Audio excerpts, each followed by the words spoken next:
time's up. Let's do this. We're in for a wild night.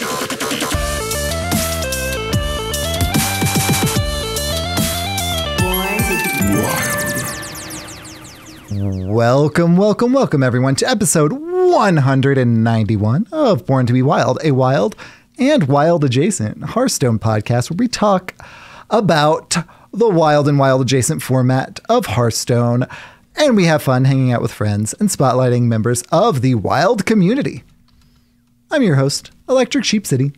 It's great to be back. This is a beautiful Friday evening here in Colorado. It's like snowing. It like just started like actively snowing right before I went to go pick up my son after work, and yeah, it was a blast coming on the way home, because some people are like, okay, I'm gonna drive, like there's slightly inclement weather, no biggie, and some people are like, I just want to get home as fast as possible, so like they're like weaving in and out of traffic, and it was slightly terrifying around those people. Have you had to make the adjustment coming from a warm climb to like driving in snow, or is that something that like you have picked up, or is it a skill that you needed to acquire?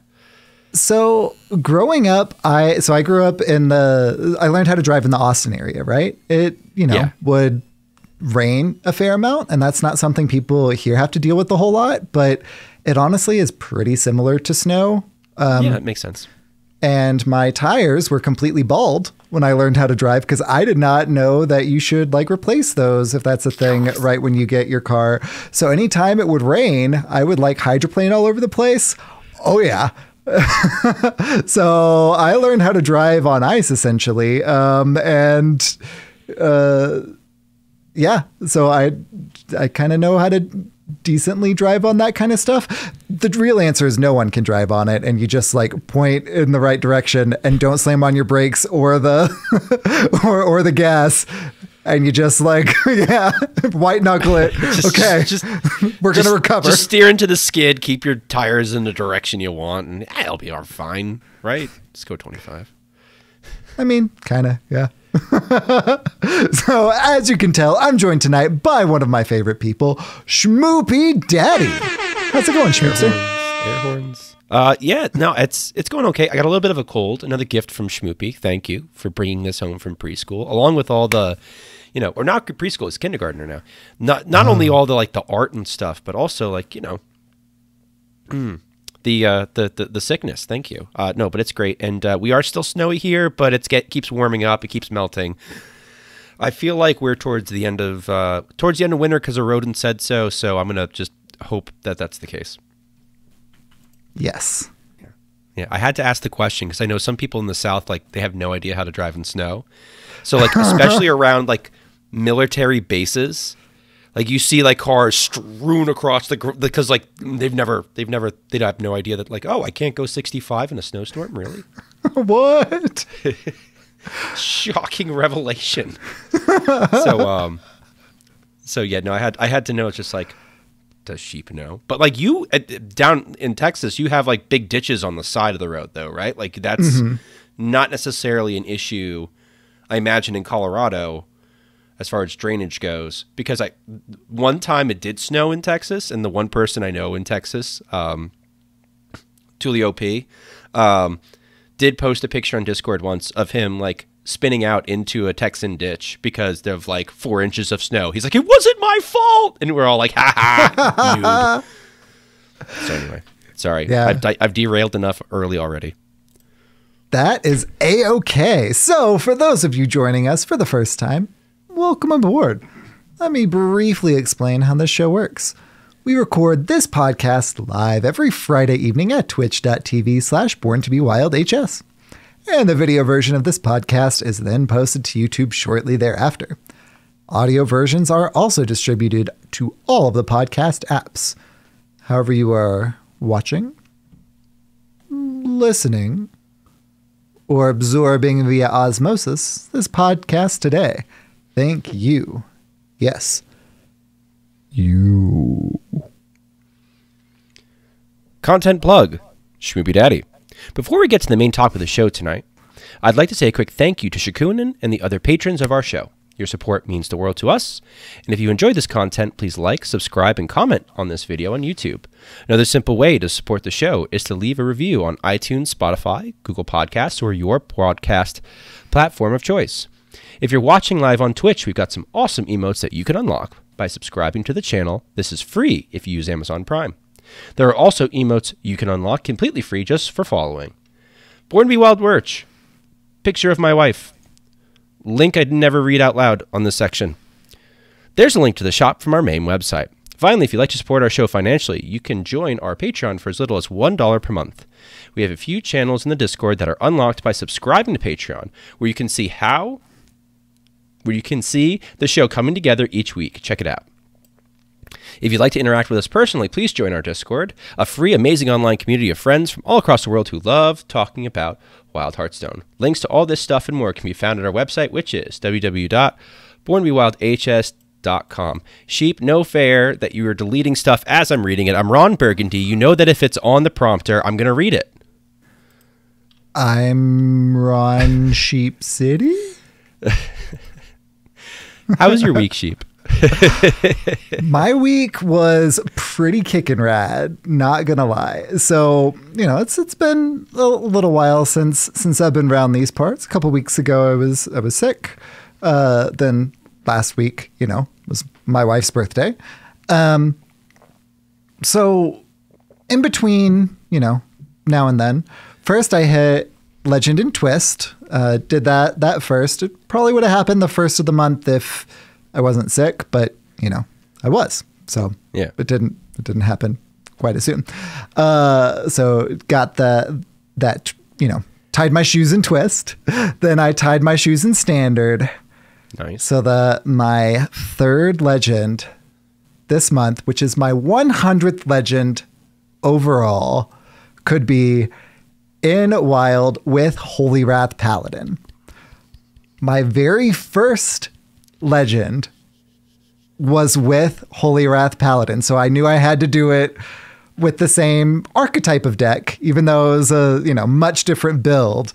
And there's not a Holy Wrath combo. And that's so cool. Like that synergy is so cool, and oh man, the symbolism. For me, I'd have to do I don't know, Highlander Hunter, but also I'd have to go back and count how many Legends I've done. And I know you have your spreadsheet, which is also really cool. So you've got all that data under wraps. That's a really neat achievement. Thank you. Yeah, it was one of those things that I've kind of been like, wait, I'm only 3 away. What am I going to do for that? And at first I was going to do it with Whizbang. And then by the time I was getting around to it, Whizbang had changed. So it was only stuff from Boomsday. We'll get there. Yeah, right now, because of the new patch, it's only Boomsday stuff. So I was like, oh no, this is going to be much more difficult. So I pivoted. And I'm really glad that I did, because, that book ending Holy Wrath, just feels so I'm still right. horrified by this revelation. Wait, did they kill Whizbang? Whizbang will be fixed. It's because of Twist, right? Oh, okay. Never mind. Okay. It's because of Twist next season. Oh, okay. Which we will get to, and I'm very excited about next more season later. Twist. Yeah. So that's kind of been, my few weeks. Sick, work, lots of school, wife birthday, huge achievement in Hearthstone, number 100. Schmoopydaddy, how's your week been, my friend? My week's been okay. I think the most interesting thing that's sort of happened in my personal life is to happen today. We do a reading initiative. We have a February break, so next week I'm off for President's Day week. So I'm expecting some Hearthstone, but also I'll be alone with my kids for 4 of those days. And so it's going to be daddy daycare. I'm going to have to buck up. But the day before we go, we do something called like a read-in, where my students are supposed to bring books and read. Except I noticed a couple of years ago that they never do that. They never actually go and read. So I read to them. And the books I choose to read to them are again, I'm a physics guy, so in this physics classroom, so it's like, quantum physics for babies, general relativity for babies, electricity The and Lamb magnetism. has that one. It's good. Like I love the books. The books are really good, written by a physicist, but on simple terms. And now that my son's a little older, but like he has fond memories of me reading the books to him, we can engage with the material a little bit more than when it was before. But the books are very engaging and really fun. So I'm doing that, sitting on a chair, sitting on a desk, reading to 16, 17, 18-year-olds. I give them Goldfish. I give them Capri Sun. It is story time. And I read them that, and I'll read them Dr. Seuss, and I'll read them H.P. Lovecraft, the stuff that you can safely read without offending anyone. And it's just a good time. And so like I haven't even opened Hearthstone today because I did that all day. I know it's shocking. I know it's a terrible thing. I took a day off of Hearthstone. Well, I'll probably log in before midnight. So like we'll get there. We'll get the daily done. Are you going through withdrawals? No. Twitch. No. So that was like just personal life. That was one of the more fun things because I love this day. Like I could have spent today dropping egg drop projects, but instead I was just like, no, I do the read-ins for me. I do the read-in because I like reading to the kids, and honestly, like they end up liking it too. Oh, I can't forget, I got to read them Dragons Love Tacos 1 and 2. And so that was great. They really enjoy Dragons Love Tacos 1, and then when the time travel aspect comes in number 2, like from a Hearthstone standpoint, one of the more fun things I did this week was I was started getting bored. I had, like I said, I think last podcast, I had dumpstered down to gold MMR and was sort of climbing my way back up.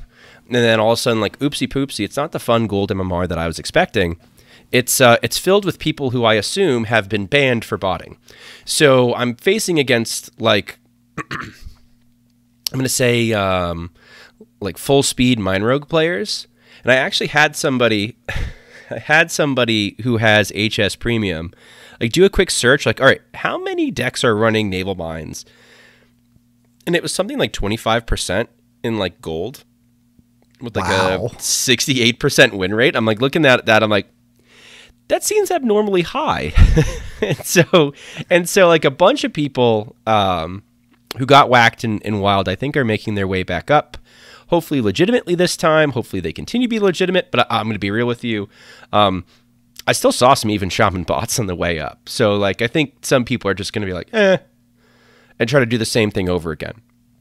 But that's not really the point of my week. The point of my week in Hearthstone was I was getting bored of tryharding down there because it's just like I want to be having fun down here. I don't want to be tryharding. So what I did was I put out a challenge to my community. I occasionally do these Survivor series, and I said, okay, so here's what I want you to do. I want you to make me a budget decks, competitive budget decks, no limit on archetype, well, except for 4 archetypes, but like we know Pirate Rogue, we know Mine Rogue, we know Shadow Priest, and we know, what was my last one? Oh, Fatigue Warlock are all like budget decks, like with very little scrimping and scraping. You can make almost full speed lists of those. So those are in there as a ringers. But everybody else, you have to make me decks that can have no more than 2 legendaries that you can pack and decks that cost less than 5,000 dust. The catch being anything that you can get for free or that you might have in your collection that is free, you could use in the building. So the core set's legal. Ooh. So I actually had like one of the most fantastic submissions I had. It's not a good deck, but the Final Union submitted a deck that was 16,200 dust. When you took out all the free legendaries, it costs 4,820 dust. And that's like a huge swing. It was kind of fantastic. Like I think he did it just for the spectacle of it. But like you look at the list and you're like, yeah, all right. There's like this is like semi-competitive. Like this is kind of okay. And so it was really cool watching people be creative, but it was also really cool looking at like how many decks are actually really, really cheap and pretty good. Like Questline Demon Hunter, Raxius picked out that gem, and all she did was swap the 1 mana sigil that's a rare for the Murloc that it's killing me. The Murloc that like gets a buff when it has a Fell spell, and it's like a 1 mana little duder. And so like you draw that, it's free. You've probably played a Fell spell. You're dropping it. You get like a free whatever Metamorphin. Yeah, Metamorphin. Okay, so like just making that little change, and all of a sudden it's just like, oh, this is less than 5k dusts. At the same time, like if you do a Sigil instead of the Metamorphin, like that's great. That's like a full speed deck, and like that's only a little bit more than 5k dust. So it's really been like kind of a fun, creative thing. I haven't worked through on eliminating any decks yet. We're still in that process on stream, but it's been cool. So like aside from this cold, which has sort of stopped me from being as involved doing that, that was my week. Sheep, I heard we have some news this week. I think we may have a little bit. Welcome to the news. The news is so good. So there was a little bit of news this week, starting with welcome to the year of the Pegasus. So there was, they announced what the next standard year in Hearthstone is going to be. We just left the year of the Hydra. We're going to enter the year of the Sheep, but because whenever Hearthstone was in development, its code name was Pegasus. They decided to call it the year of the Pegasus instead. I can't blame them too much. We actually got a message from Tyler Bellman, the game director for Hearthstone. I think this is the first direct message. It's not a DM. You know what I mean, though. The first message from Tyler. Yeah, him sounding off to the community, sure. Yeah. So he says, this year we're celebrating 10 years of Hearthstone. That's 10 years of defining the digital card game genre through iconic characters, tall tales in the tavern, new and familiar friends, and lots of fun. Over that time, Hearthstone expanded into a wide range of game modes. As we move into the future, we're focusing on areas where we can surprise and delight the most players with our absolute best ideas. We're excited to spend all year celebrating the past and the future of Hearthstone with you. It all starts with birthday giveaways, in-game events, and a spicy core set update, and the first of 3 lively card set expansions. Then, just a little further down the line, we'll be launching Battlegrounds Duos. We're excited to bring this cooperative experience to Hearthstone, where friends and strangers alike can work together to build up each other's boards and take the crown. We saw a great response to the mode at BlizzCon. Shout out to those of you who got to meet in person. Jealousy abounds. And your energy is what keeps us moving in the right direction. Alongside our regular standard and Battlegrounds updates, the team is working on a fascinating twist formats and arena updates for even more fun all year long. The year of the Pegasus is shaping up to be a great year for Hearthstone. To all our players who champion and challenge the game, we hear you and thank you for being so passionate about Hearthstone. I look forward to chatting with you in the tavern. Tyler Bellman, Game Director. Neat. Cool. I don't typically read all of the things that they put in there, but since that was the first message that Tyler sent to us, guy, yeah. I felt like we needed to give it a little bit of space to breathe, because it's a solid statement. No big gaffes or anything like that. Nothing to get excited about yet, because it was all sort of lip service and preparing for the big event. But I will say what we've seen so far as we go down the new sections and hit some more items. I'm going to gush about Hearthstone Brew in a little bit. I think so far what they've done is nailed it. So I'm excited to see where we go from here. And how. So the announcement goes on to detail Hearthstone in the year of the Pegasus. Guess what? We're going to have 3 expansions this year. kind of to be expected. The first one, has recently been announced. That is, of course, the Whizbang. Whizbang's Workshop? Whizbang's Workshop. Thank you. There we go. Looks like the cupcake card back, like sigil type thing in the middle. Then, of course, we have 2 more. We don't know what those are yet. We won't for a while. The last one, though, looks like Super Celestial, so I'm excited about that. Yeah, possible dovetailing of StarCraft into Hearthstone, finally? Cope. Had you thought about that? Is that the first time you thought about that? That's what I thought initially. I was like, space expansion? I just required more Vespene gas earlier. Gotcha. Yeah. They mentioned that there's an iconic core set update, which we'll dive into a little bit deeper later, but we'll see. We play Wild. This is a Wild Hearthstone podcast. Most of the things here aren't going to change things a whole lot for us. Justicar is a different mana cost. The big thing that they show there, though, is Wrath of Air Totem. Odd Shaman players rejoice. You can play that again. Hot Shaman back. I got my 1K portrait for Shaman with Odd Shaman, so I'm really excited for that. Excitement abounds. Yeah. But what excitement abounds for most is Hearthstone Brew. And I'm just going to kick it over to you to gush about Hearthstone Brew for a little bit. Tell us what is going on with that glorious guy and all of those stuff and things. So let me just start by saying, like, this is sort of like a hype card, sort of celebrating an event, right? And the event is 10 years of the existence of a card game. So things that could happen. They could make this like a sort of a Timmy meme card, and it could not be good, not be playable, or they can make it like super busted, right? And I think what's beautiful about this card is it has felt good but not oppressive. What Hearthstone Brew does is he's a 6-mana 5/5, and when you play him, it replaces your current hand. Poof, those cards are gone, but it replaces your current hand with an iconic quote-unquote hand from the past. And so you get basically how many cards is it? I don't even know off the top of my head. 8 cards. 8 cards. So you get 8 cards basically that symbolizes an iconic hand from the past. So for example, there's a Millrogue hand. There's a Patron Warrior hand. There's a Freeze Mage hand that has gone live today, which was bugged in the past, but now it's here. Mm-hmm. There's an infinite Shutterwalk combo pen. And so like he provides a lot of value. He seems very good.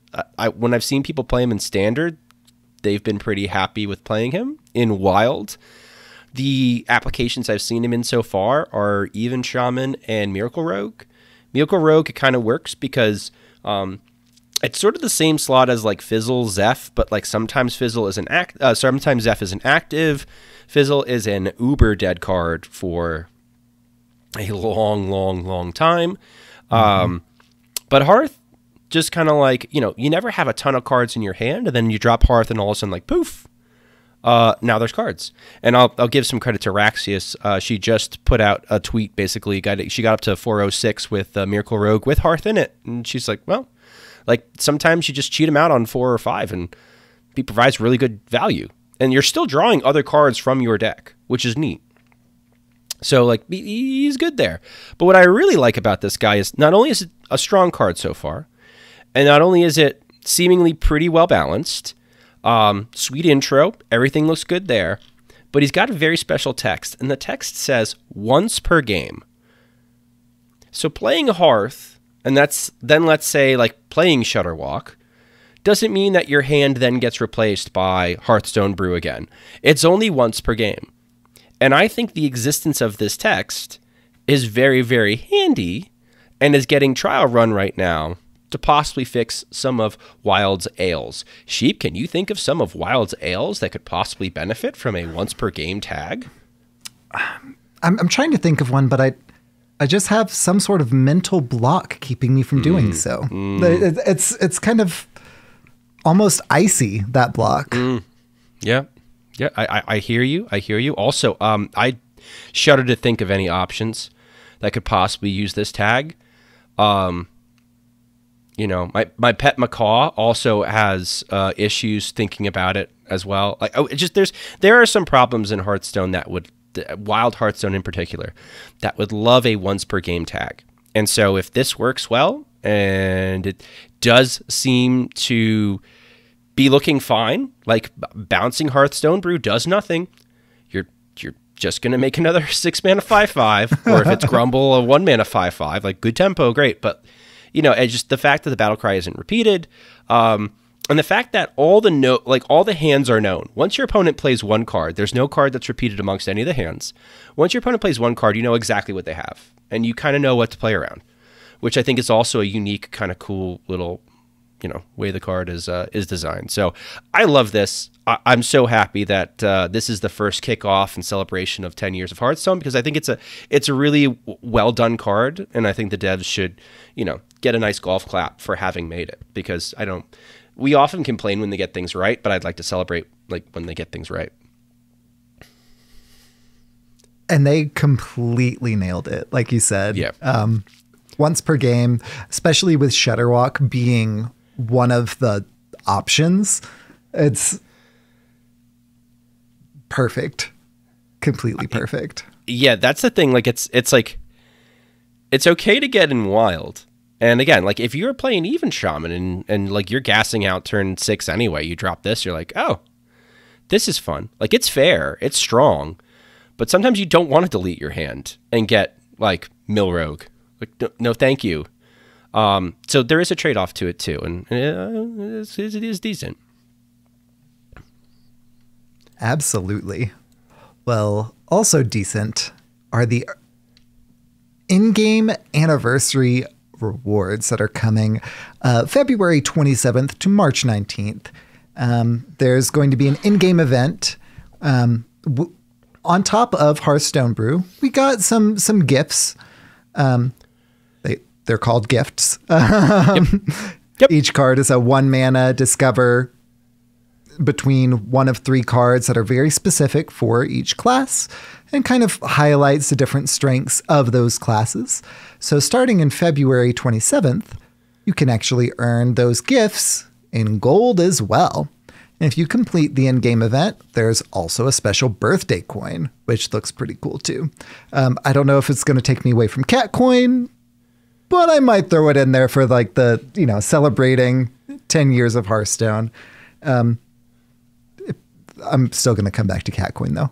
Cat Coin, best coin. Probably. You're just going to take a little break. Yeah. Have you played with any of the gifts yet?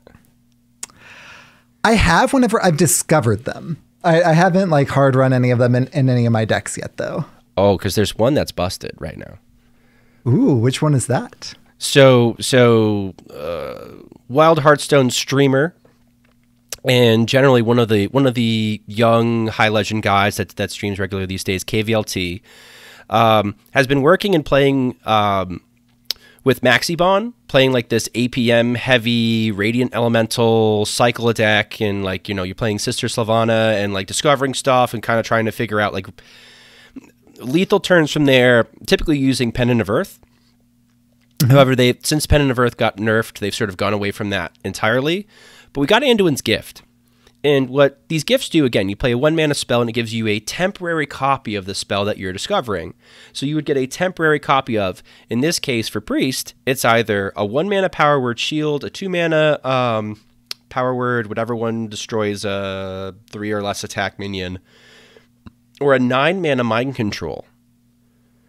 And so we'll get back to that in a second. But the Power Word, getting basically 4 copies of Power Word Shield in a deck that runs Radiant Elemental and Grave Horrors, there are some pretty disgusting board states. Like I have some screenshots of making like, I don't know, 5 or 6 Grave Horrors on turn 4, and because I've got 2 Radiant Elementals down, or stuff's been discounted so heavily, and it feels like a real deck. I don't know if it's good, but it feels like a real playable deck.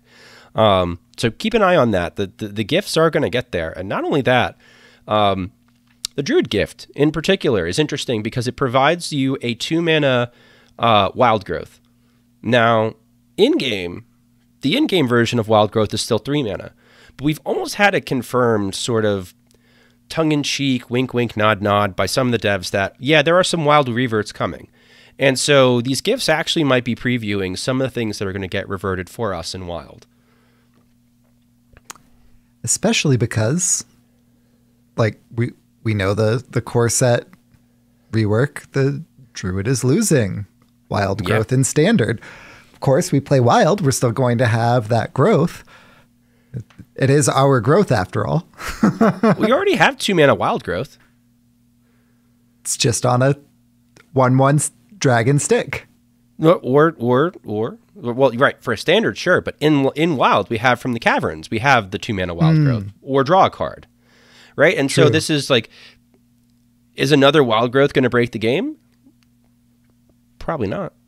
So, like, going to get a revert. So it's going to be interesting to see, like, a couple of these cards got changed. Mind Control did get changed to 9 mana in client. Ooh. If you go check, it's not 10 anymore.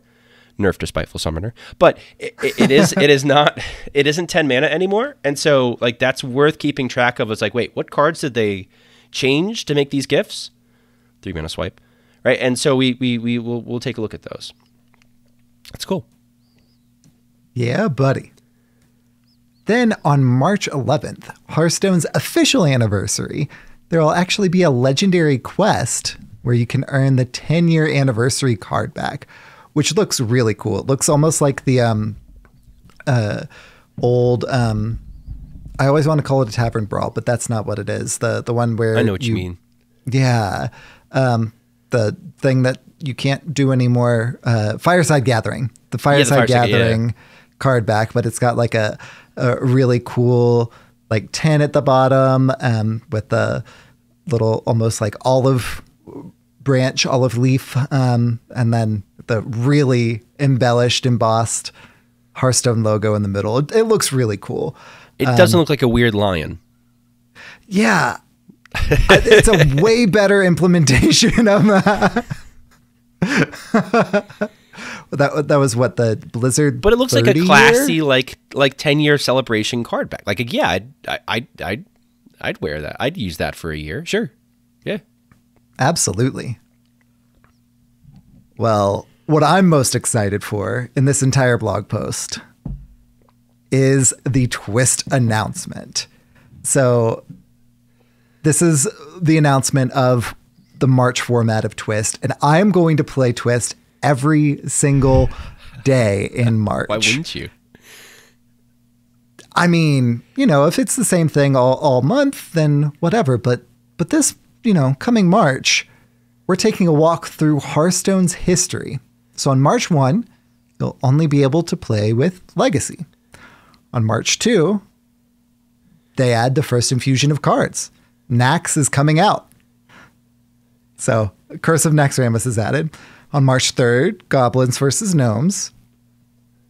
And every single day, the next expansion or adventure gets added. I looked on the Hearthstone wiki. Do you know how many current expansions there are? No, but I'm going to guess it's enough to fill out March. So expansions is 25. Adventures is 5. Put the two together. Oh, that's really You've got 30. So you can go through the entirety of Hearthstone history throughout the entire month of March. So every day is different. Every day's got a different meta. Every day's got a different expansion that's available. You know, like Nax out is going to be a real thing again. Like, not just the meme. It's really going to be out. And I feel like this is the part that I think I find the people that enjoy Twist, that they enjoy the most, is figuring out the new meta and then implementing it. But like, it's every day. Yeah. Like, this could actually be, I don't, it's so bizarre because it's like, as a content creator, like I don't make videos or anything like that, but people who are making videos, it's going to be almost tough to make videos because it's just like, dude, a day goes by, your video's old, man. But at the same time, like, streaming it is going to be a phenomenal because it's going to be so fresh every day. So it's going to be, it's going to be interesting to see how people capitalize on that. It's really cool. And I almost think that like it's going to be more of like a almost Twitter meta or, Hearthstone meta, where you're like, okay, here are the decks that I made for the first day. Okay, here's the decks that I made for the second day. It's more of that kind of a thing than like, okay, I'm going to record a video of the deck because by the time I've recorded it, edited it, uploaded it, put it out, it's going to be at the very least halfway through the day. And that's if I'm a full-time content creator. If I've got work, and it's 5 o'clock by the time I get home and I'm starting that, it's going to be old by the time it's up. So I think it's more of people are already scrounging through Tempo Storm reports. Like Tempo Storm's going to eat good on the clicks. Oh yeah. So I'm really excited. We played Classic. There's Legacy, right? I'm going to play me some aggro Hunter. And then Nax is going to come out and I'm going to play some Undertaker, probably still Hunter. And then I think I'm honestly most excited for GVG because I tried so hard back in those days to make Mech Mage and I never quite got it. But you think you have the skills now? Well, I have the cards now. Then I was completely free to play. So that's not so much the case anymore. Yeah, it happens. It happens. So now I can actually just play it, just chugga, and Dr. Boom and all. That's so cool. I think mine would be, in theory, if Secret Mage was untouched, Ashes of Outlands.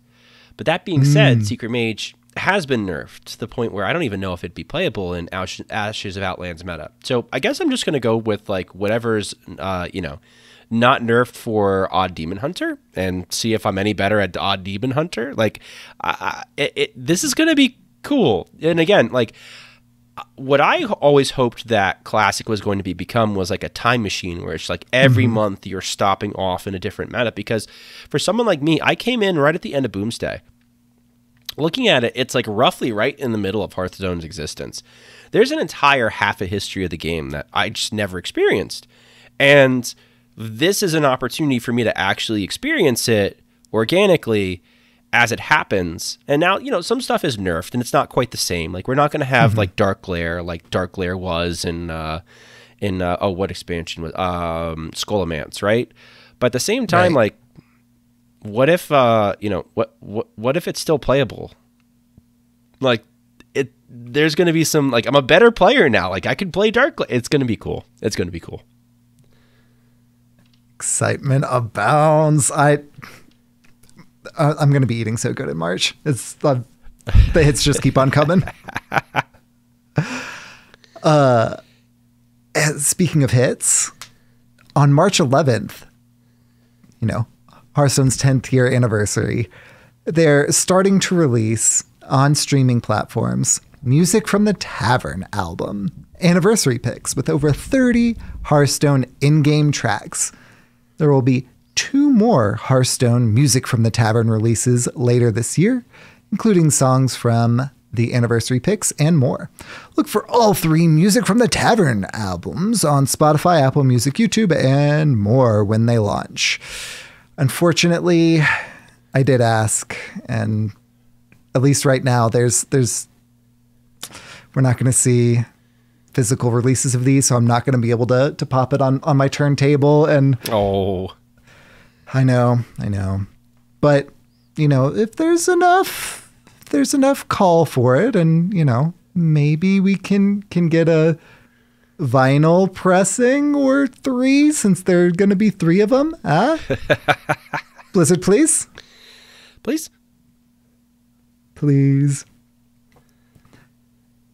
This next part of the news is right up your alley, Schmoopydaddy. And that is the Community Day anniversary celebration. So Twitch drops. So much free stuff. Yeah. So much free stuff. We've already gotten 13 free cards, but wait, there's more. Yeah, like so much free stuff. They're much better. I remember being so hyped when I was like maybe that first year in the game, before I really convinced myself, it's like, no, this is your hobby. You're going to spend some money on it. Like, you're not doing anything else. Let's be real. And like having these events that they do. Is it every other month they do one of these events? I feel like now, where it's like there's a track and like you can see what you're working towards, and then you're earning a free pack. Like that stuff means a lot to people who are just like, you know, they're free to play, and they are working their hardest to get all their cards and then get from point A to point B, and like all this free stuff. Like they're much better at doing it now, and it's I love it. I love it. It's much easier to be excited about the game too when it's like, oh, I know I'm getting drops, I know I'm getting packs. Yeah, buddy. So that March 11th, 10 a.m. Pacific to March 12th at the same time, drops. We don't know what are going to be associated with these drops yet, so stay tuned. But free stuff for watching streamers on Twitch, free stuff through the anniversary event. We already got Hearthstone Brew, the gifts, and Califero. Like, so much free stuff, so much hype. Much wow. Yeah, we kind of breezed past Califero, but I've seen him used. One screenshot of him used, and he turned all the minions on a board into a green rag. And so the opponent was just going, the opponent's like, is this lethal? And the player's like, is this lethal? We're like, oh, all right, that's an application for that. Obviously that's a high roll, but like, you know, fun card. Mm-hmm. And I think we'll dive a little bit further into what Califero is a little bit later one of the subsequent blog posts, because did we mention there might be a little bit of news this week? A lot of news. Poquito news. Mm-hmm. News. World of Warcraft joins in the festivities as well. There's a pretty cool little mount if you play WoW as well. So starting on March 11th, log into Hearthstone to get a free new Fiery Hearthsteed World of Warcraft mount for free. Neat. Don't play WoW. Me neither. That is okay. I'm glad it exists for people who do. Yeah. So the next blog post is the Year of the Pegasus core set update. So again, we play Wild. A lot of the things that are returning, which is what they're starting with, iconic cards return. Leroy's featured there. Leroy's the same as he is for us. So, I mean, if you don't own Leroy, then he'll be part of the core set. You'll get him for free. That's a great thing. Mm-hmm. Fiery War Axe is the same. 2 mana, 3/2. Love to see it. Mm-hmm. Justicar True Heart, like we mentioned earlier, discounted to 5. Unfortunately means we can't play her. Doesn't it feel like a nerf? Anymore. Is anyone gonna play Justicar True Heart if you can't play her in even decks? I mean, in our format, I don't think so. In standard, like, I don't know about any format. We're gonna have to find out. I'll put my foot in my mouth for that one because I can't build a standard deck to save my life. But I've been seeing people better than me being like, oh, I don't think she's going in standard. I mean, she goes. I think she goes into Control Warrior in standard because they're already playing Odin. Sure. Upgrading to 4 damage as well as armor, obviously. Every time you push the button. That's fair. I think Control Warrior probably plays her. I don't know that anything else does. But the big one for us, of course, like we mentioned earlier, Wrath of Air Totem.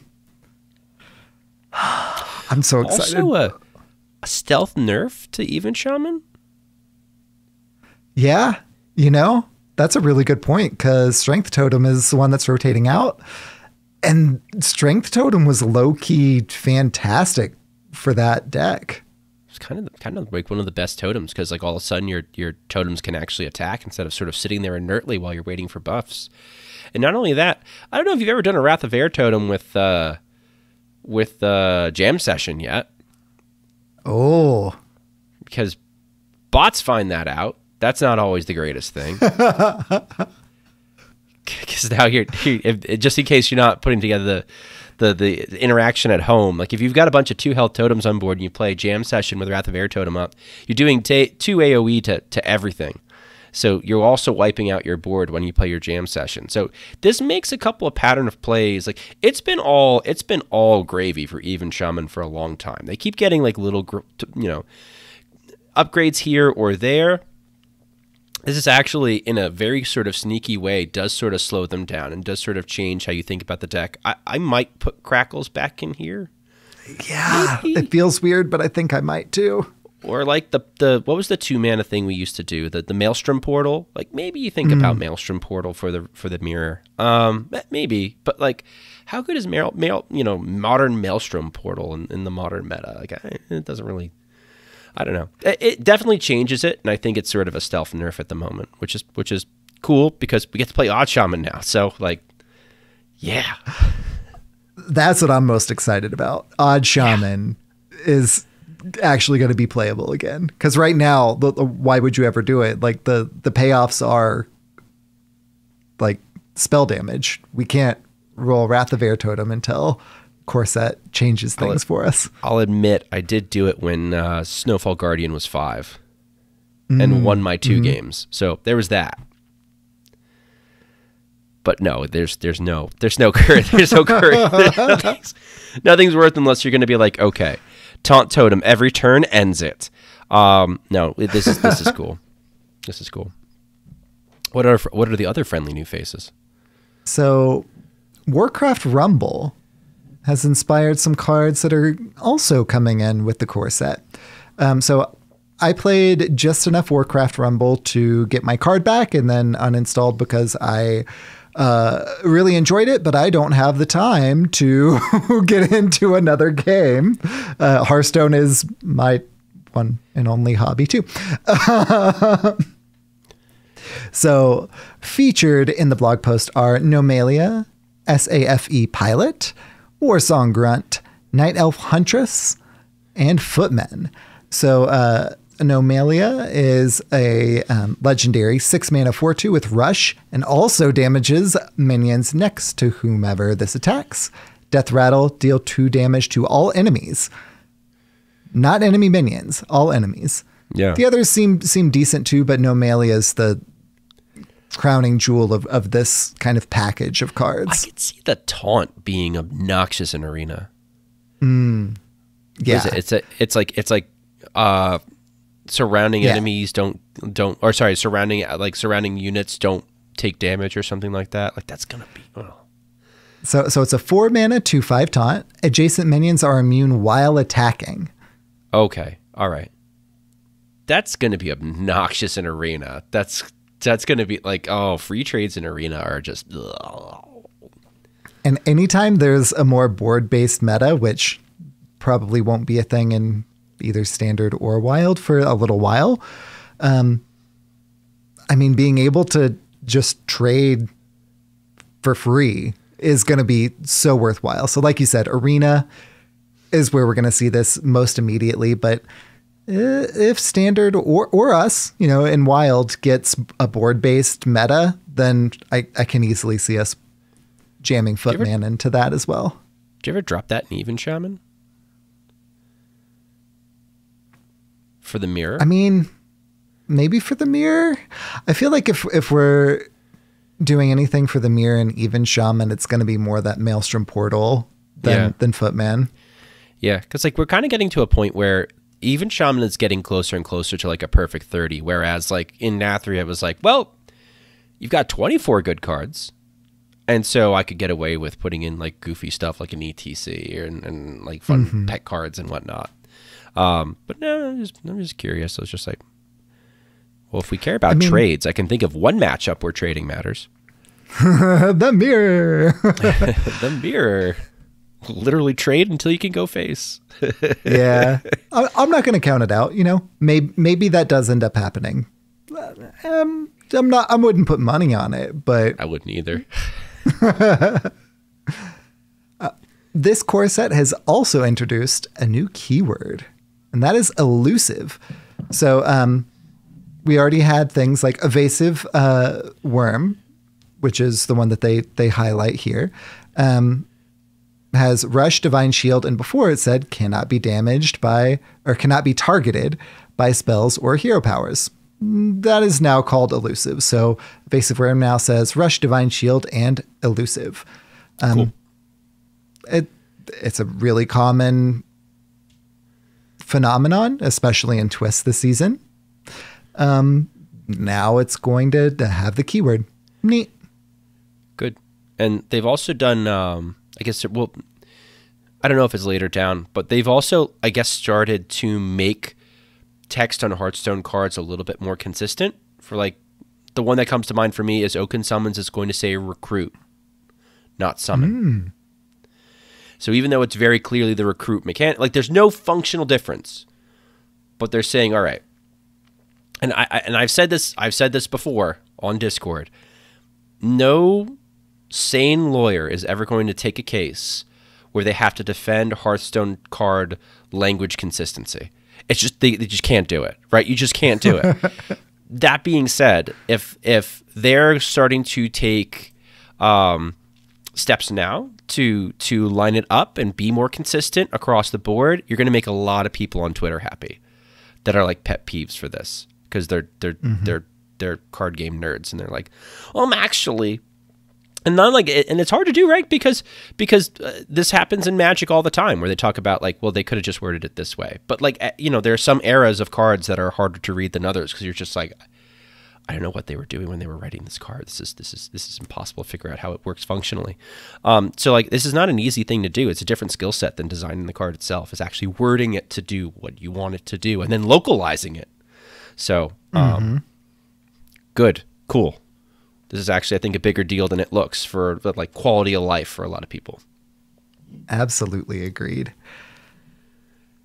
And there's a huge graphic of all of the cards entering and leaving core. So putting it on screen now, some kind of takeaways are really what you said. Like Oaken Summons now says... Oh, actually, on the graphic, it still says summon a minion from your deck that costs 4 or less. That's been changed as recruit now, yeah. Yeah. So, again, we're a wild Hearthstone podcast, so we're not going to spend too much time on this because with the exception of the Warcraft Rumble inspired cards, we already have all of these in our format. But a lot of them are changing. True. Which is cool. Absolutely. So there's also a graphic of all of the Pegasus cards getting updates. So one of the ones that I'm really excited about that's getting an update is Mind Control Tech. Oh, yeah. It's a weird one. Did you have the same initial reaction of being like, wait, they nerfed it? I didn't, but me and a billion people all were just like, wait, why'd they nerf Mind Control Tech? And go ahead, what's did they nerf it? So before it was a 4-mana 3/3 and now it's a 5-mana 3/3. So that's where people can be like, oh, it may have been nerfed, but no. Before it said if your battle cry, if your opponent has 4 or more minions, take control of a random one. Now it says Battlecry, if your opponent has 4 or more minions, take control of one. You get to choose. Terrifying for Arena. Terrifying for Arena. Honestly, terrifying for our format. Like, oh, hey, here's an even shaman. One of the cards they have is Thing from Below. One of the cards they have is a Gigantotem. Nope, not anymore. That's mine. I could see that as like Reno Tech. Like I could see bad lists running that card. I don't know if it's going to be a meta form, like a meta tyrant necessarily, but like no. I always like this because like this is a card in our collection we never play. Mm-hmm. Now we have a reason to try it. Now we have a reason to play it. If it's playable, great. Yeah, like Raxy is saying in chat. Now, Jack is already a card played in Reno Priest, and it's good. It's just this is a very specific Najak. Like, you need very specific situations, and, like, you're usually dying if you're playing this card. I feel like if there's 4 minions up and it's an aggro deck, it's like, But at the same time, there's going to be situations where it's going to be really good. So I think it's a fun tech card to run through. Mm-hmm. Oh, there's one buff. Can I do a buff that caught my eye? Yeah, you Real can. quick. The dream cards. The fact that they did the dream cards different. So one of the cards rotating out of standard is is it Ysera the Dreamer? The newest Ysera? The new Ysera, yeah. I think it's the Dreamer. I think it's the Dreamer. And so that used to get you 5 copies of Dream cards. Well, they're reverting the Dream cards because that Ysera is leaving standard. And so, like, the 2-mana 5 AoE now goes face again to your face and the opponent's face. And, like, you get a 0-mana sap that can hit also your minion. So what's really cool is Ysera now goes infinite if you want it to. So is there any goofy stuff, and I've seen Corb sort of speculate on this, is there any goofy stuff you can kind of do with that where, like, you have, I don't know, you have Aviana down, and then you drop Ysera, and you get a bunch of stuff, and you can kind of hand dump, and maybe you drop something with charge, and then you throw a Nightmare on it, and then you bring Ysera back, and you drop her down, and you throw another Nightmare on the thing with charge, and you bring it. Like, is there any kind of, like, goofy combos? Is it better than what we probably can do in Hearts in Druid now at Reno Druid and Astalor? Probably not. Can we play Dragon Man's Hand? Probably, and it'd be fun. So I'm looking forward to that. And variety is the spice of life, and that sounds really spicy. Yeah, it's going to be dumb, but I'm excited for it. I think one of the things I'm most excited about is BGH has added tradable. Yeah, but are you ever putting it in your deck? No, but I might. I'm not, but I could. Ignite Mage buff?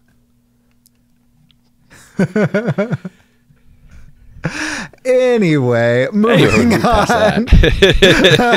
Moving right past that deep down deep. Not going to talk about that. Nope. Never let it out. We also had a patch come out this week. That is 28.6. We got them their patch notes. One of the things we can do is pre-purchase Whizbang's Workshop. Get early access epics.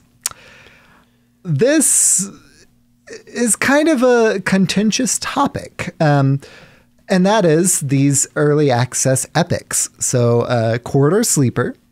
It's a 1-mana 3/5 beast. An epic. Starts dormant. After 7 minions die, awaken. Card's not great, but the precedence it's setting is problematic. And that is, obviously Hearthstone is a card game.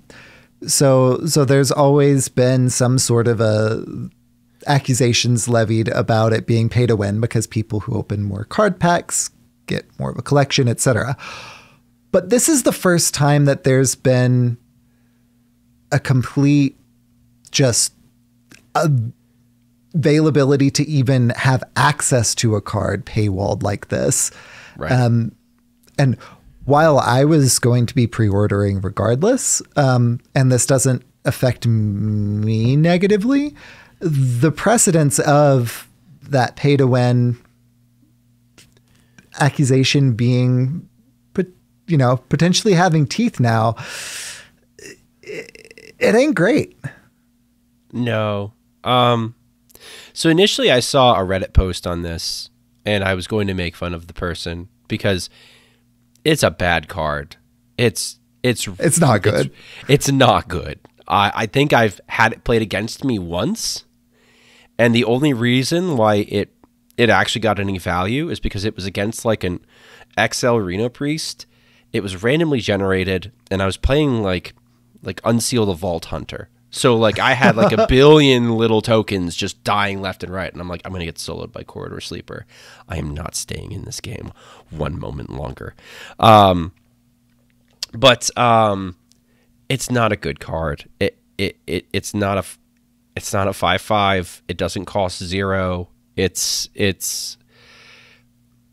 So my stance on this is I having read the Reddit article and thought through the arguments, I am now on the side of like, yeah, it sets a bad precedence. But I think my real point of view is, if the cards are going to be this bad, I don't think I care either way. Like if it's going to be a Timmy card where it's like it's not giving anyone a competitive advantage, but like maybe it's more fun than Corridor Sleeper, which seems aptly named. I'd be more excited. Like I'd get, I get to pre-order and get to play with this fun card first, but like it's not actually giving me a competitive advantage. I think that's cool. If this is ever a spike card, that's real bad. That is real bad, because they have been very good, I think, about, especially the economy in Hearthstone, I think, with all the free stuff and the monthly rewards. And the Battle Pass gives us so much free stuff. Like, if you want to be competitive, you can keep a pretty good a pretty good competitive collection playing regularly, at least for our format in Wild. And it seems like in Standard, it's at least okay, right? Mm-hmm. So I'm with you, but I think my stance is more like, if it's going to keep being bad like this, I don't care. That being said, if this is there in place of me getting better value or something else that I actually want, that's when I would then like take my own philosophy of just like, well, if it's bad, I don't really care.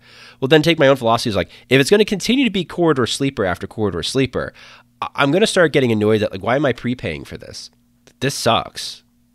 So that's kind of where I'm at with it.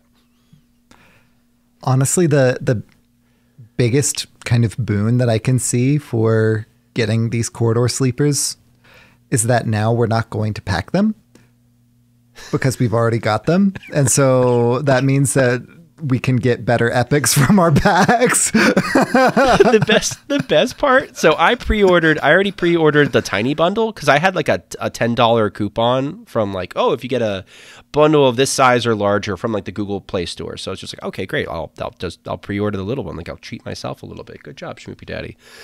You're getting a bargain. And then I just happened to see like if I had double used the coupon. So like I opened up the larger bundle, and it's like making this purchase will mean that you'll get 2 additional copies of Corridor Sleeper. Are you sure you want to do this? And I'm like, you know what? This is a great point. I don't know if I want to make both pre-orders. I'm going to have 4 Corridor Sleepers. I sleep. This seems like this is a disaster. So yeah. But I think, you know, like, and you kind of said it when we were sort of previewing this, which you can see if you Patreon in the Discord. I sort of brought this up as like a topic that we can't just brush over, just saying, oh yeah, and they included Corridor Sleeping. We had to address the fact that, like, yeah, they're setting a bad precedent with having like access to stuff. And the first thing you said is like, yeah, but the devs are listening and they know that people aren't happy about this. Like, this is low-hanging fruit for people that make content about this kind of stuff. So we definitely didn't want to just like graze past it without mentioning it, but we also know that they're already receiving this feedback loud and clear. And track record says they'll hear it and they won't do this again. Mm-hmm. They have a really good track record of listening. Yeah. Especially this current crop of this current dev team takes feedback really well. Huge fan. And if you're looking for evidence, look at the Battle Pass. Like, people hated the Battle Pass when it came out. They said, listen, we'll fix it if it's not good. And people are like, it's not good. And like, again, we're kind of over the top about it. And they're like, all right, fine. Well, is this better? And we're like, yeah. And now everybody, I think, loves the Battle Pass. Like, I haven't heard anybody make content about how it's bad. So like, so I think this is, we can turn this into a meme and joke about it later. I sleep. Now, we already mentioned the gifts because it was in an earlier post. Here, they mention the gifts again. So log in and get 13 cards for free. We've got the 1 gift for each of our 11 heroes. We've got Hearthstone Brew. Covered him pretty in depth already. And last but not least, start your tour of Whizbang's Workshop with the free Califero, the artist's legendary minion. This talented artist paints over your whole board as copies of the minion he draws. So Califero, the artist, is an 8-mana 6/5 elemental with the battle cry, draw a minion, transform all other friendly minions into copies of it. And you know what? After hearing your example of what's happened with Califero, what I want to do is run essentially like a no minion demon hunter with just Green Rag and Califero as my only minions. But, you know, there are a lot of spells Even that generate demon tokens. So generating a whole lot of little tokens, little 1/1s that are just like doing nothing, just kind of like hanging out there. Then I drop Califero the artist on 9 because that way, or I can like play Califero, hero power, go face, all the green rags, go face. It's going to be a fun thing to do once. This seems like a very Timmy, like, let's just break this out once. You're not going to beat this combo, Kaiba. Like it's not something that's good, but it's no. It's kind of, I was thinking honestly, like sitting here thinking about applications, like it's really slow, but like you could do something like play it in, you could play it in Mind Warlock, right? Like you could just hope that your mind stays in deck. You don't draw patches. Right, and then you make a bunch of tokens and drop maybe a discounted Califero, and now you've got a bunch of mines. And I think that's still actively worse than just doing the normal mine rogue combo, but it's about sending a message. Yeah. Anyway, this card sucks, but it's fun. It's going to be fun for somebody, and the high rolls will be screenshot worthy, and some people play for that, and that's cool. And I really like those, like, it's cool whenever we get a really good competitive, like, great card as one of these free ones, like Renathal, Archmage Vargoth, etc. Hearthstone Brew. Yeah. Hearthstone Brew's good. He is. But I also like whenever we get these, like, fun Timmy cards that don't have a huge meta impact, but are fun to play around with. Because releasing them early actually gives them a time to shine when otherwise, when they're released with the entire expansion, there are other things to play around with. I just had another moment. I know what I'm playing this in. I'm playing this in Druid, and I'm making like, I'm going to play Flipper Friends, and then I'm going to play this, and I'm going to get 6 Desert Obelisks. And I'm just gonna have I'm just gonna have a great time. Just pew pew pew pew pew pew pew. And you know what? If I draw my Desert Obelisk, it's okay because we have Shattered Reflections. Put him right back in the deck. So it's gonna be a grand old time on the Schmoopydaddy stream. I swear. You're right. This is a fun card. Is it a good card? No. Are we gonna get some 6 screenshots? Yes. So and of course, they should design cards for everybody. Not all of them can be competitive. That's okay. I want to do it with Rag. I want to do it with Green Rag. I want to do it with Desert Obelisk. I want to do it with Moarg. Oh, wait, yeah, like, Rag is so much better than Desert Obelisk. What am I whatever. I'm so damaged. Anyway. In this blog post, they mentioned the 10th year anniversary in-game event again, which is great. We already covered that. Yep. And they mentioned the Twist seasonal update fast forward for March, which we already covered, but I'm still really excited about. You should be. It sounds cool. I'm excited too. Mm-hmm. And then one I've been playing with a little bit this week is the Battlegrounds updates, which we're not going to go through because there's a lot of it. I'm scrolling and I'm scrolling and I'm scrolling. They always are huge. They are not afraid to mix it up with Battlegrounds, and like quests are back. I get this secondhand from my buddy Neon Heron, and he's like, it's a really cool meta. It's really cool figuring it out. It's really fun right now.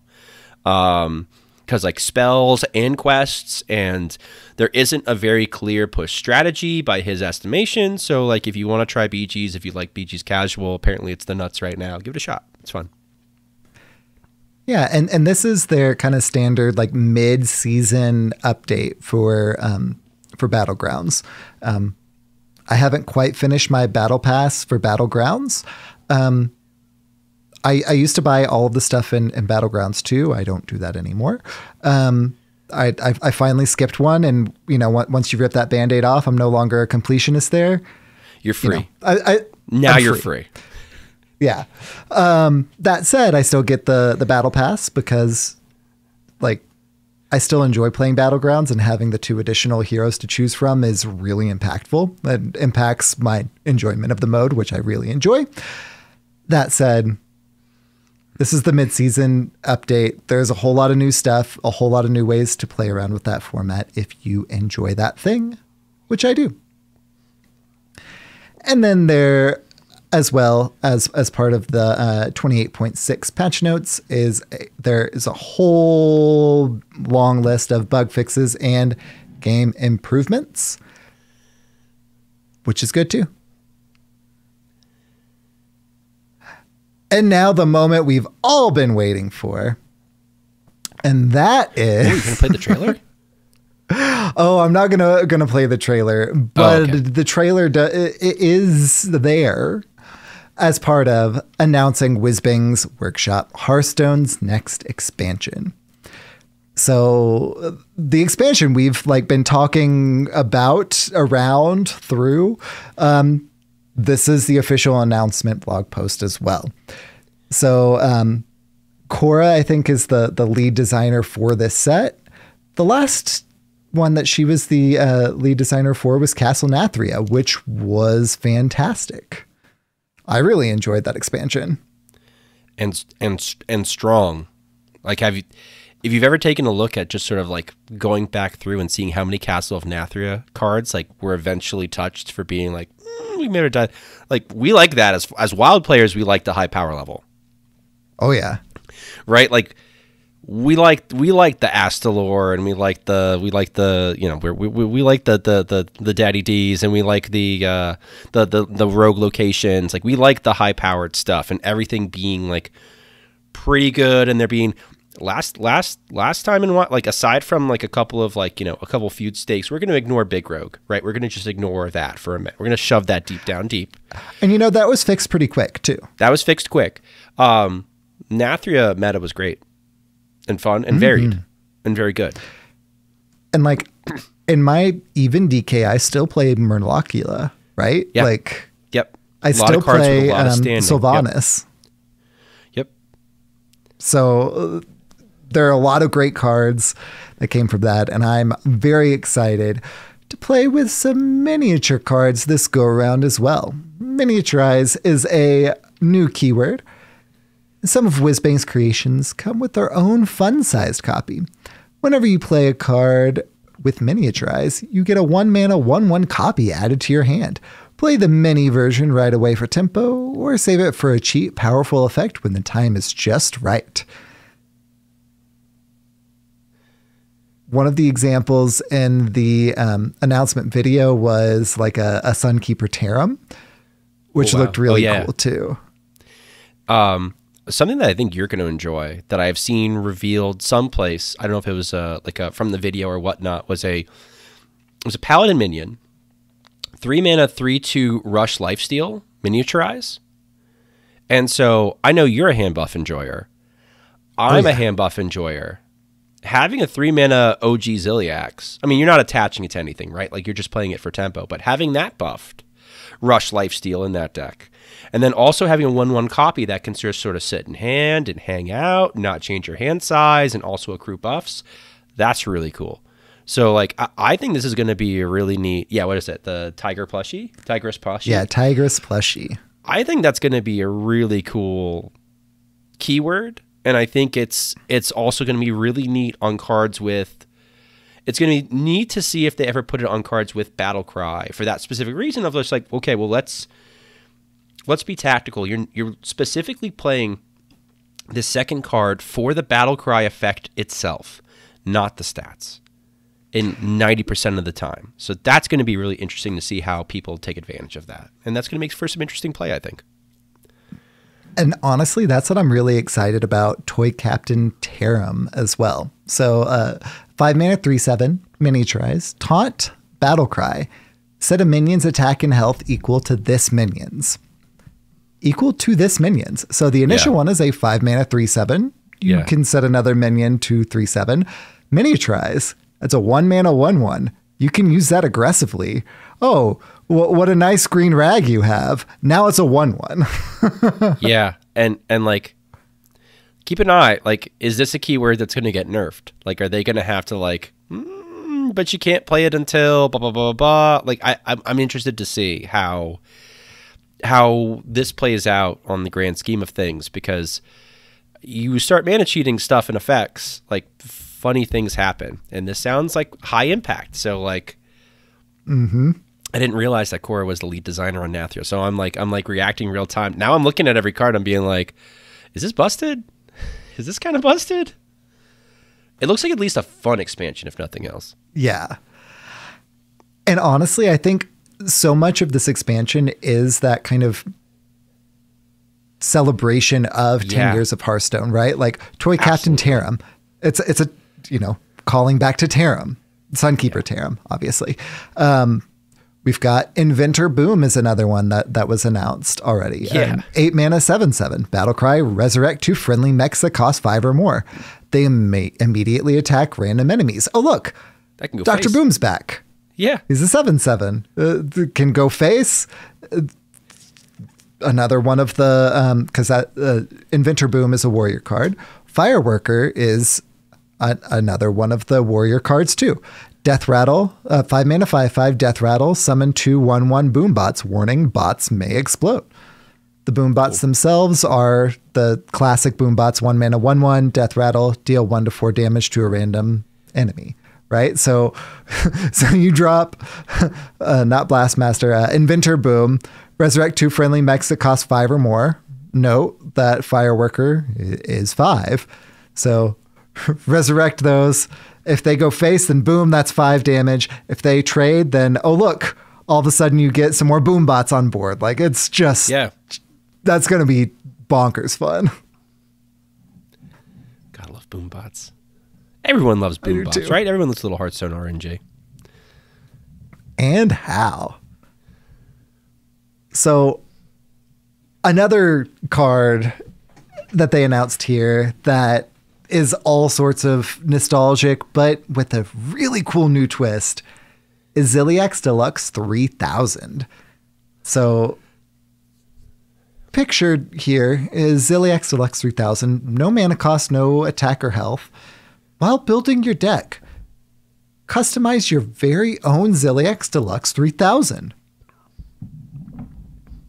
So there are a number of these different Ziliax modules. Zoom in a little. Enhance. So there's like recursive module. Death Rattle, shuffle this into your deck. There's Haywire module. A 2 mana 4/4. At the end of your turn, deal 3 damage to your hero. Oh. Some of my favorites are like Twin module, 4 mana 3/3. Summon a copy of this. And then, of course, Perfect module, 5 mana 3/2. Those stats sound familiar. Divine Shield, Taunt, Lifesteal, Rush. No magnetic, but otherwise, all of the original Ziliax, everything. And you pick 2, right?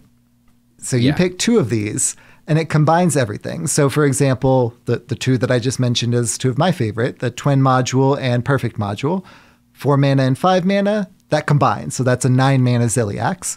It's a 9 mana 6/5 because it combines the attacks, it combines the health, and it has Battlecry, summon a copy of this, and also has Divine Shield, Taunt, Lifesteal, Rush. That's that particular combination. So when you're building your deck, you choose any 2 that you want,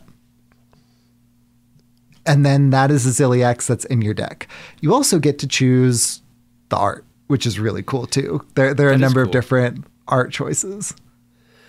I bet it's going to be interesting to see what versions get played in odd decks, what versions get played in even decks. Excuse me. It's interesting to me that you can do the 2 mana 4/4 option that damages your hero. You could slap it on Lifesteal, and all of a sudden the Lifesteal like negates the damage itself.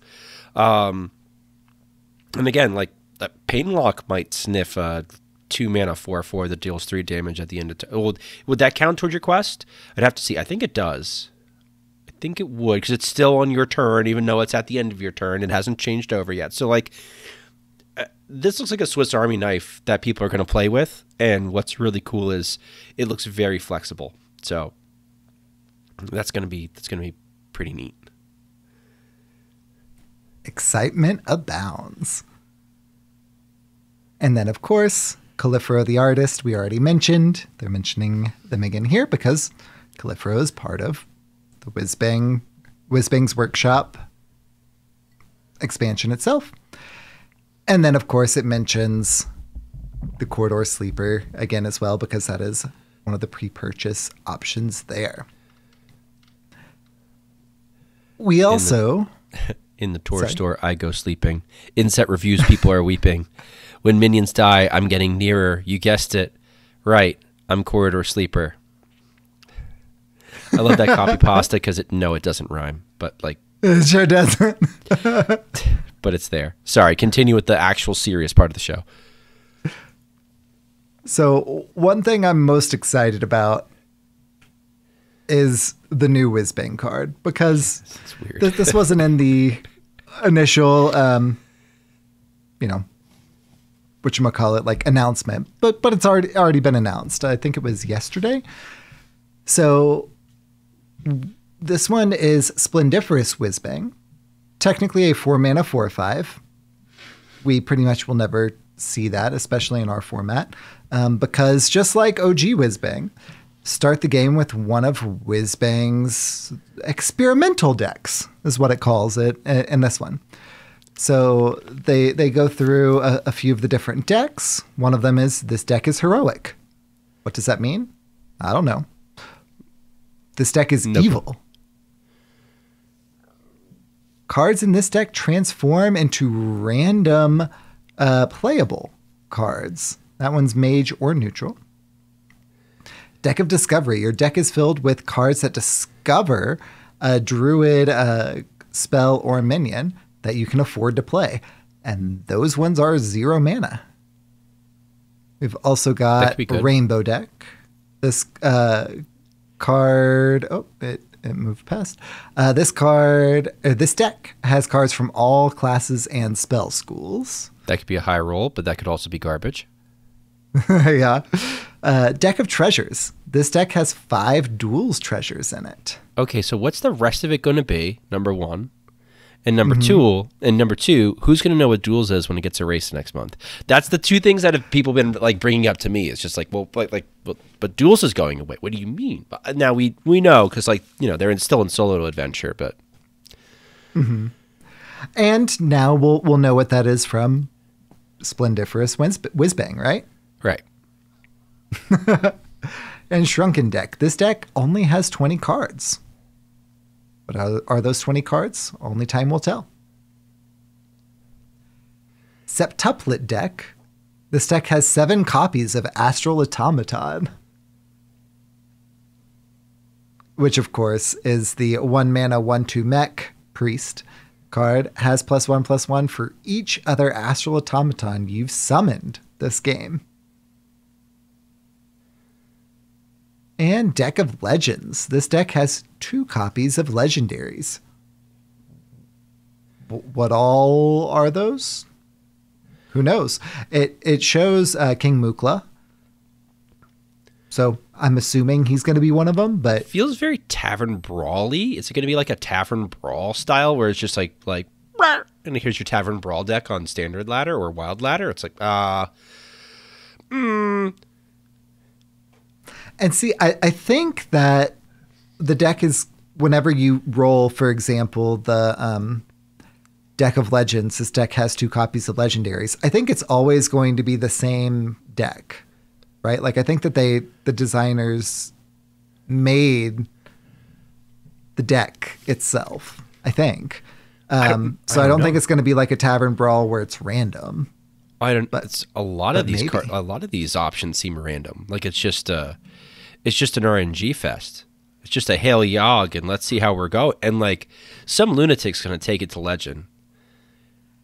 Oh, God, It's me. I want to be that lunatic. It's going to be you. You're going to do it. I want to be that lunatic so much. Oh, man, come on. Questing deck. Shaman. This deck has 3 quests, which of course, whenever you play the card, it's quest accepted. Begin 3 shaman quests. And I think it's going to be, I think every class I imagine is going to be like 3 quests. I doubt it's just going to be just shaman. I don't know. I don't know either. I don't know either. I'm just assuming. If it's the same like built deck, then it might just be the shaman one. Anyway.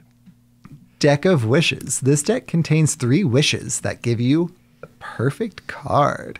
Of course, those wishes are 0 mana. And then Copycat deck. This deck is a copy of your opponent's, and they've already announced Drat's technical issues were discovered while testing out Copycat deck.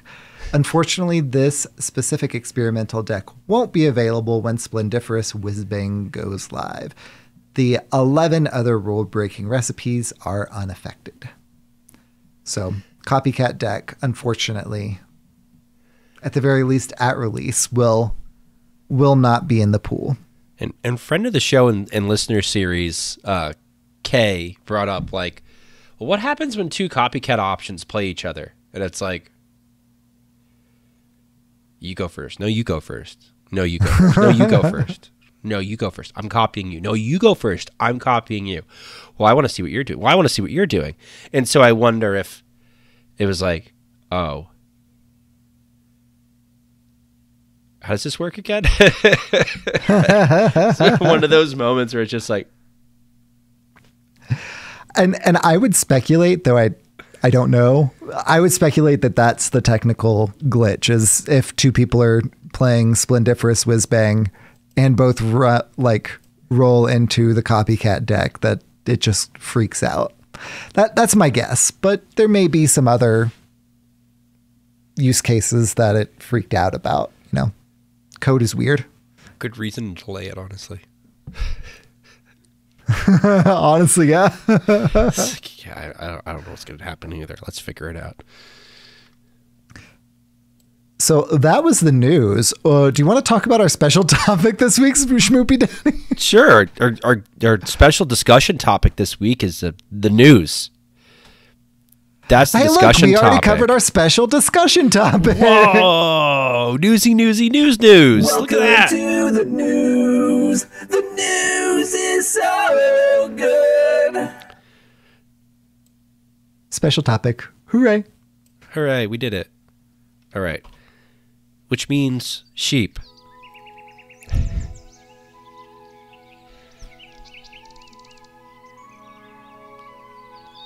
Unrelated advice with Electric Sheep City. Okay. Hit me. Sheep, are you a sweatshirt person? From time to time. From time to time. Okay. So my off-topic question for you this week is like I'm a sweatshirt person. I get home, I get undressed, I put on a sweatshirt. But like since I started streaming, something that I've made an effort to do is to look like I'm wearing different clothing from stream to stream. But what happened this week was I really wanted to wear my sweatshirt cheap. And so I keep wearing my sweatshirt. And what I want to know is in your opinion, what is an acceptable length of time to wear the same sweatshirt that's being used in the manner that I'm using it? So within this very room, I have 3 different sweatshirts, one of which was the one that I was wearing, you know, during the episode. There's 4, because there's one on the back of my Perfect. Chair here. So I wear a lot of different sweatshirts. Okay. That said, my different sweatshirts kind of serve different purposes, right? Like the one that I was wearing tonight during the show, you know, it was snowing. It's a little bit warmer than some of my others. It's not quite my comfy, my like warmth, but like it's a pretty warm sweatshirt. if the situation calls for the same sweatshirt multiple days in a row, I mean, a week, and then you wash it, and then you do it again. I mean, if it's the same sweatshirt you want to wear, I mean, knock yourself out for a week and then wash it so it doesn't stink. But other than that, I mean, I don't see any reason why you shouldn't wear the same sweatshirt like Doug Funny every single day. Interesting. A week. Yeah. It totally hasn't been a week yet. I mean, then you just toss it in the, washer and then the dryer, and then you can put it back on and it's fine. Wiser words had never been spoken, and you heard that on Born to be wild. Okay, how long has it been? I don't remember.